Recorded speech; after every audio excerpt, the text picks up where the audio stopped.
என் அருமை தமிழ் அன்பர்களே, மறுமுறை தெய்வீக குரலில் மனித குரல் என்ற தலைப்பில் உங்களை சந்திப்பதில் மனம் மகிழும் டாக்டர் எம் சந்திரசேகரன், ஸ்ரீ மீனாட்சி மருத்துவமனை, ஓமலூர். இப்பகுதியில் நாம் திருவள்ளுவர் எழுதிய குரல்களுக்குண்டான சிறுகதைகளை பார்த்து வருகிறோம். தற்போது மனித வாழ்வில் நடைபெறும் நிகழ்வுகளை இக்கதைகளின் பொருள்களாக கொடுத்துள்ளதால் திருவள்ளுவர் கருத்துக்கள் எக்காலம் பொருந்தும் என்பதை நாம் உணரலாம். குரலின் கருத்தையும் கதையையும் இணைந்து ரசிக்க கேட்டுக்கொள்கிறேன். தற்போது அவர் எழுதிய ஒழுக்கமுடைமை அதிகாரத்தில் 132வது குரல், அதாவது இது எண்ணிக்கைப்படி 32வது குரல், அதிகாரத்தில் இது 2வது குரல். குரல் என்னவென்றால், பரிந்தோம்பி காக்க ஒழுக்கம் தெரிந்தோம்பி தேரினும் அக்தே துணை. பொருள்: ஒழுக்கத்தை வருந்தியும் போற்றி காக்க வேண்டும். பலவற்றையும் ஆராய்ந்து போற்றி தெரிந்தாலும் அந்த ஒழுக்கமே வாழ்வில் துணையாக விளங்கும். கதையை பார்ப்போம். Sundar Ram managing director, innovations India limited கம்பெனிக்கு. விவசாய குடும்பம். மெக்கானிக்கல் படிப்பு படித்த தந்தை பலராம் விவசாயத்தில் விவசாய கருவிகளில் பல புது புது உத்திகளை புகுத்தினார். Agri innovations அவருடையதுதான். சிறுவயது முதல் தந்தையுடன் அங்கு இருந்ததால் புது கண்டுபிடிப்புகள், சிந்தனைகள் சகஜமாக சுந்தராமுக்கு வந்தது. தாய் மாதவி நியூட்ரிஷன் ஸ்பெஷலிஸ்ட் என்பதால் பலராம் சுந்தர்ராம் அந்த அறிவையும் பயன்படுத்திக் கொண்டனர். தங்கை வாணிஸ்ரீ வீட்டில் செல்லம், பொறியியல் கல்லூரியில் ஐடி மாணவி. குடும்பமே திட்டமிட்ட நேர்மை, திறமை, ஒழுக்க வாழ்வை கடைபிடித்து வாழ்ந்ததால் அதில் உண்டான நடைமுறை பிரச்சனைகள் இருக்கத்தான் இருந்தன. மெட்டீரியல் வாழ்வு, சம்பாதிப்பு, வேக வாழ்வு உள்ள இக்காலத்தில் அவருடைய கொள்கை பிடிப்பு பணியாளர், கஸ்டமர், லாபம், முன்னேற்றம் அவற்றிலும் பிரச்சனை தந்தது. ஆனால் அவ்வப்போது மாற்றங்கள் செய்து அதையும் வென்று முன்னேறினர். ஆனால் மகள் வாணிஸ்ரீ மட்டும் அதீத செல்லத்தால் யாருக்கும் அடங்குவதில்லை.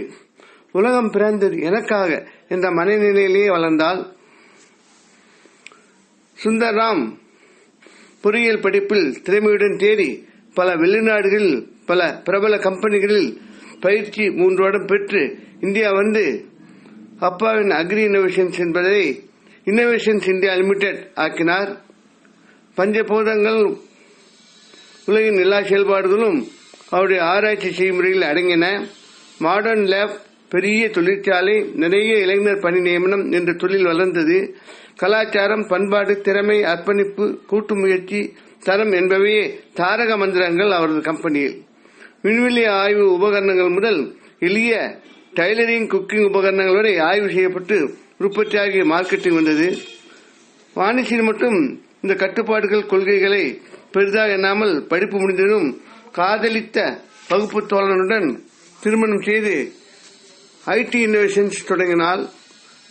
அவளது காதலர் ராம் திறமைசாலி, பொறுமைசாலி, அனுசரிப்பு உள்ளவன் என்று அறிந்து பலராம் குடும்பம் திருமணம் செய்து வைத்து தொழில் தொடங்கும் உறவியது. தொழில் போட்டி காரணமாக சுந்தராம் கம்பெனியில் இருந்து அனுபவம் மிக்க பலர் அதிக சம்பளம், வசதிகள் ஆசைப்பட்டு வேறு கம்பெனி மாறினார். சுந்தராம் கம்பெனி கட்டுப்பாடுகள், ஒழுக்க நெறிகள் புது கம்பெனிகள் குறைவாக இருந்ததால் இந்த மாற்றம். தொழில் வேலை என நினைந்து உழைத்த இவர்களால் புது கம்பெனியில் பிரச்சனை தரும் அடங்கா வன்முறை பணியாளர்களிடம் வேலை வாங்க இவர்களால் முடியவில்லை. அதனால் திறமை குறைவு என்றும் பெயர் பெற்றனர். வேலை மாறி வந்து உபயோகமில்லை என்பதை உணர்ந்தனர். கம்பெனி பணிகள் தேங்கின. ஆனால் சுந்தரம் புது இளைய தலைமுறையை சேர்த்து முன்னேற்றி மற்றவர் ஒத்துழைப்புடன் தன் கம்பெனியின் ஸ்திரத்தன்மையை காப்பாற்றிக் கொண்டார். வாணிஸ்ரீ தன் செயல்பாடுகளால் ஆரோக்கியம் கெட்டு மன நிம்மதி குறைந்து வீட்டில் முடங்கினாள். ஆனால் ராம் ஐடி கம்பெனியை பொறுப்புடன் நடத்தியதோடு வாணிஸ்ரீ மனம் தெரிந்த நிறைய மோட்டிவேஷன் செய்து அவரது தந்தை குடும்பம் மேன்மை கூறி திருத்தி தன் தொழில் உதவி செய்தார். ஆனால் வாணிஸ்ரீ ஒரு பெரிய குறையுடன் வாழ வேண்டி வந்தது. அவரது முந்தைய வாழ்க்கை முறையால் குழந்தை பெறும் பாக்கியம் இல்லாமல் போனது. அதையும் கணவன் மனைவி இருவரும் ஏற்று சுந்தராம் பணியில் உழைத்து கம்பெனி நடத்தினர். பண்பாடு, ஒழுக்கம், அனுசரணை வாழ்வில், உயிரில், உலகத்தில், செயலில் கலந்துவிட்டால் அவை அவர்களை விட்டு அகலாது என சுந்தராம் வாணிஸ்ரீ சுந்தரம் கம்பெனியின் வெளியே சென்ற அனுபவஸ்தர்கள் தங்கள் அனுபவங்களால் அறிந்து கொண்டனர். முன்னேற்றங்கள் இழப்புகள் யாவும் நல்ல தீய அனுபவம் தர வல்லவைதான். அவற்றை பிரித்து வாழ்வது நம் கையில் உள்ளது.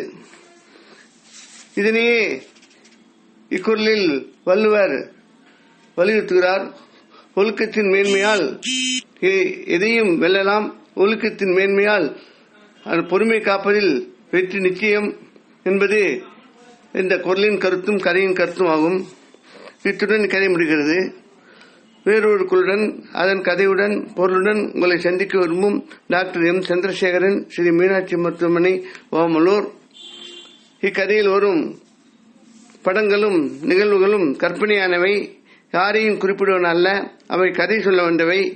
இக்கதையினை மற்றவருக்கு அனுப்பி தமிழ் இலக்கிய சேவை செய்திட கேட்டுக்கொள்கிறேன். மனம் கவரும் முருகன் அருளால் தமிழ் மேலும் வளர்ந்திட வேண்டி உங்களிடம் விடைபெறுகிறேன். வாழ்க தமிழ், வாழ்க திருவள்ளுவர் எண்ணங்களும் செயல்களும். வணக்கம்.